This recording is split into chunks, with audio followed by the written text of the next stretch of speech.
बिस्मिल्लाहिर्रहमानिर्रहीम। शुरू अल्लाह के नाम से जो बड़ा मेहरबान और निहायत रहम करने वाला है।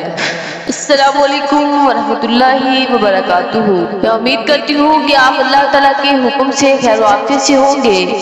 मेरे अजीज बहनों और भाइयों, आज रबी सानी के पहले जुमातुल मुबारक का वजीफा लेकर आपकी खिदमत में हाजिर हुई हूँ। रबी सानी के जुमे का मुबारक दिन है।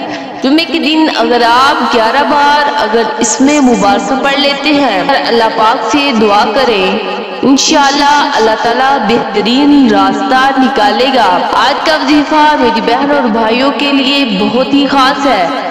जिन लोगों के घर में माली परेशानी है तो वो ये जुमे के दिन इस वजीफे को कर। मेरे बहनों और भाइयों, आज का दिन बहुत ही खास दिन है। जुमे का दिन एक ऐसी घड़ी होती है, इस दिन कुछ भी मांगा जाए अल्लाह के यहाँ कबूल होता है। आप इस वजीफे को जुमे के दिन किसी भी नमाज के बाद कर सकते हैं।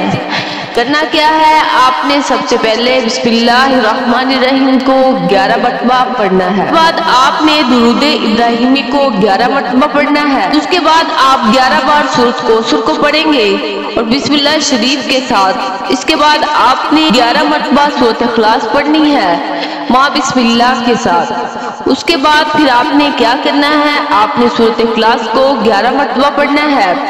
फिर उसके बाद आपने 11 मरतबा दुरूद इब्राहिमी को पढ़ना है जो आपने शुरू में पढ़ा था। उसके बाद आपने 11 मरतबा सूरत नसर को पढ़ना है। उसके बाद आपने अल्लाह ताला से दुआ मांगनी है। इंशाअल्लाह सुम्मा इंशाअल्लाह अल्लाह से जो भी मांगोगे अल्लाह ताला आपको वो अता करेगा। मेरे अजीज बहनों और भाइयों, अल्लाह पर यकीन और तवक्कल करके करें, इंशाअल्लाह अल्लाह ताला बेहतरी वाला मामला पैदा फरमाएगा। मेरे अजीज बहनों और भाइयों, अगर आपको हमारी वीडियो अच्छी लगी है तो सदके की नियत से शेयर करें और हमारे चैनल को जरूर सब्सक्राइब करें। जज़ाकल्लाहु कौली कौली हाज़ा अस्तगफिरुल्लाह रब्बी मिन कुल्ली ज़ंबिन व अतूबु इलैहि।